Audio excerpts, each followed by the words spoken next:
Well, good morning, everybody. Welcome, Matt Hocking of Leap. And Matt, I'm so interested to hear what you have to say. So please tell us in your own words about what you do and about yourself and how long you've been doing it for. Yeah, thank you. Thank you, Charles. Well, great to be here. So, yeah, as you said, my name's Matt Hocking. For nearly 20 years now, I've been running a design agency called Leap, based in Cornwall, but we work local to global, creating creative change for clients that also want to create change in the world. And that can be from a low carbon website to a brand to a brochure. Team of 12 of us based in Truro, Mm. from all different levels of skill sets. And yeah, our role really is to take what normal creativity is and then put it back out in a sort of people and planet centric way, if that makes sense. Yes, it does. And how long you been doing it for? So we founded Leap in October 2004. So October 2024, we're 2 decades old. I guess we're ahead of the curve on how people perceive purpose-led businesses. Before that, I used to be head of graphics at Eden, and it was a kind of like a change point for me where I realized that I could be in service of the planet, kind of what I call making a living, making a difference. Yes. Yes. Oh, that's wonderful. And, to 20 years in business there. I mean, that is just, phenomenal. That's so great. I'm glad to hear that. And obviously, in those 20 years, we have seen how the world's changed and how the world's evolved. Okay. In Yeah. so many ways, in so many impactful ways. And one of the areas we recognize, is COVID, when that took Yeah. place and how that impacted not only co-op, the world itself and business, changed the landscape as well. Yeah. Yeah. So how did COVID-19 impact you and what decisions or actions did you take to overcome those challenges? It's a really good question. And actually, it seems such a distant time, yet it's still those actions and what occurred all ride with us still as, this changing landscape of business. So, like every business at that time, I remember just before that, I was in Bristol doing a series of meetings with a lot of businesses. It was literally 2 days later, we were in lockdown kind of thing. And I remember, like many businesses, just going, oh my God, what happens here? What happens with business? What happens with work? And the one thing I'd say, I'm a joyful, Leap is a joyful member of the global B Corporation movement and community. The first thing we did is actually we got together with a couple of our friends online and just said, what are we going to do? Everyone, how are we going to retain our team and things like that? Something brilliant happened at that point. One, we went into a really great partnership with another Cornwall-based and London-based business called Don't Cry Wolf, who I'm really good friends with. I sit on their board anyway. Mm-hmm. And actually, for us, we told the team what would happen. I said, as a founder, I would be the first to take any financial hit. So don't worry about their jobs and their roles. So it's more about keeping our ship steady for the team. And then a brilliant thing happened for me is our creative director, Nathan Lance. He rang me up and said, Matt, I've done the sums and things. I think I could take a 40% pay cut. And I was like, look, we're not asking you to do any of that. I mean, amazing when your team actually come to you with ideas and solutions of that level. But what we found, we actually had an abundance of work in lockdown. So Okay. our main area was we ended up doing a global campaign for our digital online bank with our partners Don't Cry Wolf. So a huge amount of work, more work than we would normally do actually, and it was all around well-being and looking after our team and putting in measures for self-care and making sure that the stresses that the environment and the world were playing down in this kind of unknown new landscape, they were looked after in the best possible way. So sending them care packages, which I Wow. took personal responsibility for, making sure there was regular check-ins. We brought in apps and counselling if they needed it and stuff like that. So that everything was on demand to protect them as best we could. Wow. Wow. Well, this seems like this whole I guess this the impact of COVID there, you have some great learnings that Yeah. came out for you there. And I asked you a question, what has been your biggest learning for yourself as a business owner? Big, it's just a really good question. So I went into business like many, very accidental, very naively, and actually told in 2004 when I set Leap Up that how can you only design with the planet and environment in mind? And I said, well, I Yeah. don't know. I've never run a business. So this is all new, and that's just the way my values felt. Same as like you don't know what it's like to have children until you have children, Yep. and what it is to look after them. And actually, I consider my business my third child. So my biggest learnings are is kind of like don't feel you're alone in that space. Okay. Reach out to your peers and other businesses and actually talk to them about how business happens. And I mean, I'm a hyper transparent person. I'm willing to share anything to so people understand the good and bad of business. And I think that's the thing. Although I'm very much open to others learning from myself the good and bad, it took me a while to reach out. And actually, again, I found it with the B Corp community with such a sharing, what I call the sharing economy. So yeah, it's just like if you're unsure about something, reach out to someone that's been in the industry maybe longer than you and just go, how did you do that?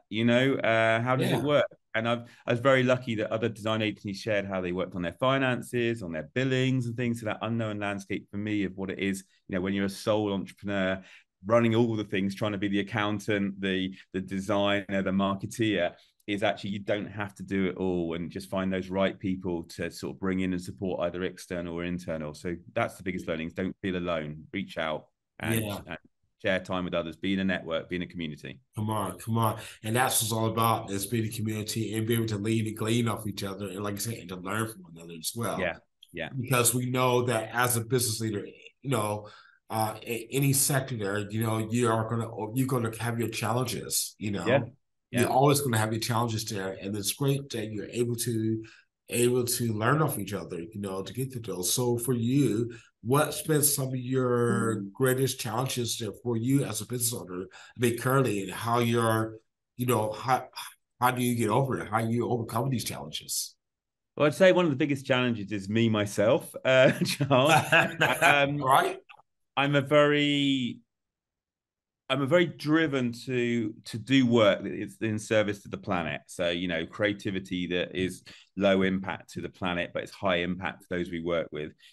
However, that means I've got quite a lot of heart space, as I call it. So I kind of somebody's got a great business idea that comes to me, and I think, well, that's going to benefit the world.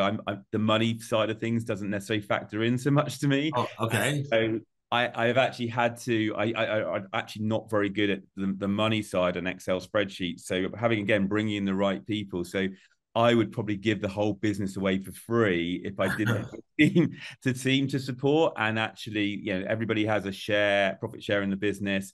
Everyone is taught about self leadership from day one of being in Leap. So really, those weaknesses that I have, where I've got very high level of care and helpfulness. If I didn't call the business Leap, I was thinking of calling it helpful design. Yeah. So, and we have a giving budget as well. So it's not so much biggest challenges. It is constant work on myself is the challenge. And again, bringing in the right people that can do the things that I can't do. And it's just being that very self-aware. But, one of the things I'm very proud of in the business, we have a giving budget. So 5% of our turnover every year since day one, we've given to help social and environmental causes have better impact in the world through creative hours. So that's about 500,000 of giving over the last 20 years. Wow, wow, Yeah. wow. And the whole thing about giving is so wonderful when you do it sacrificially as well. Uh, Yeah. and it's like, and you're not looking to get a return back from that, but somehow that does come back to you, and Yeah. Yeah. yeah, Yeah. yeah. And it's not always monetary, it could be like your time, and so that is so impactful. I'm just inspired by yourself, and just having a chat with yourself. And I want to know what's inspiring you today. I guess what inspires me is other people making change and doing good in the world against really high levels of adversity, whether that's economic, social, class, diversity, all different things. I'm very lucky. I always say with design, we're like a nexus, a bridging point between society, industry, and environment, the planet. And so I feel really privileged to be in that space as a creative. I mean, all humans are creative, but some of us have, actually that's our business. Yeah. So yeah, really around that, Charles. And I find every day fascinating. I work too long hours. I mean, this week, Monday, it was a 17-hour day just because of the nature of things. Okay. Luckily, I've got high energy. So, my partner at times will go back. She runs a B Corp comms agency in Cornwall as well. So she works in a busy space as well in Truro. Uh, Okay. But yeah, I think, you know, for me, I get inspired just by the people that I'm lucky enough to be around, and the sort of love for change and possibilities, and again, interdependence, working together. Yes, yes, yes. That's so good. That's good. And I was gonna say, if you had to, let's say, if you had to start all over again, I mean, that 20 years. Okay, let's go back.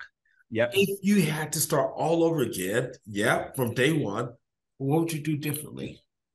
I think I'd actually go, brilliant, brilliant question, Charles. And what would I do differently? I think is really, I think, yeah, I have a co-founder.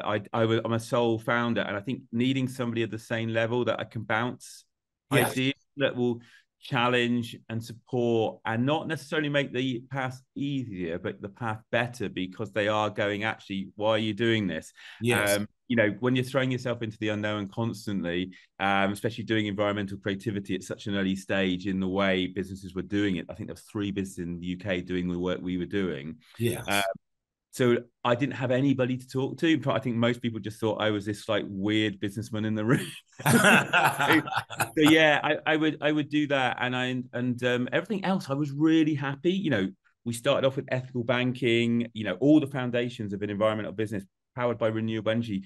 I was really proud that I did that on day one of the business, and I didn't really see any barriers. People would go, "Oh, is that more expensive?" We go, "Well, actually, I think the commitment to the planet, which provides for us its natural capital, I felt it Yeah. was like a 12% extra." Sorry, this isn't quite the question, answering the question you said, but Oh, that's okay. It's okay. it was that extra 12% of investment in planet-centric renewable energy and things like that to power our computers, the right papers and things went really well. So, but I think, yeah, I would love to have earlier on found somebody or started with somebody, so it wasn't Yeah. just me in my bedroom kind of going Yeah. Okay. Okay. 2 years in the bedroom, and maybe bringing in something like a council wisdom, or an advisory board of some form that was kind of like other business people that maybe sold entrepreneurs. So that's probably how I would have jumped at it beforehand. So yeah. Yeah. Oh, great. That's so great. And last but not least, I will ask you very quickly, if the 18-year-old was to start their own business there, what advice would you give to that 18-year-old? Um, Believe in yourself. Yep. 99% of ideas never happen. So if you've got a great idea, better to try it than not to try it. It doesn't necessarily mean you've got to pump all your money into it. It can be set up really lean. There's an amazing book called The Path of the Doer. It takes about 5 minutes to read. It's one of my, I've always got it beside me. It's one of the foundation things that I have to inspire myself in business. And Yeah. it's all, if you've got that idea, get it done.